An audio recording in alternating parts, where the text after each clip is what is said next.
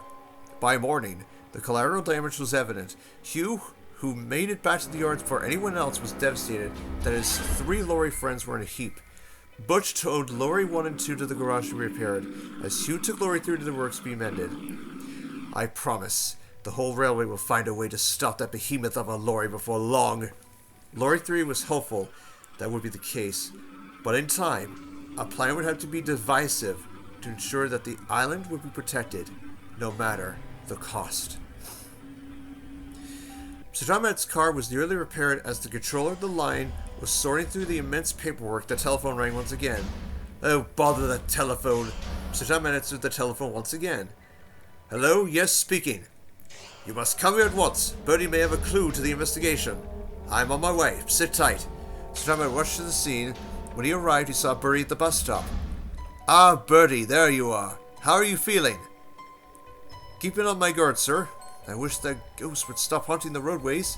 Same here, Bertie. It's getting relentless at this point.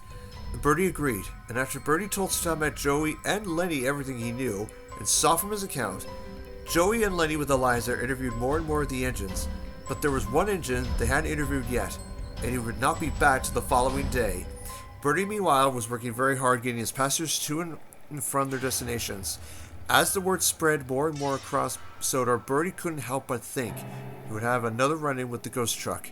That night, Bertie was motoring back to the bus station. He stopped at the level crossing beyond Wellsworth. As he waited and waited, he could not get the thought of seeing that monstrosity of a lorry, a vehicle so hell-bent on taking down all in its way. Then Bertie felt a bump. Who's there?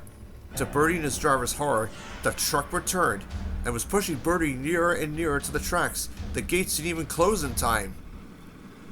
Oh shit! Smarten up back there! Barked the driver. But then they could hear a whistle in the distance. It was Henry at the Flying Kipper.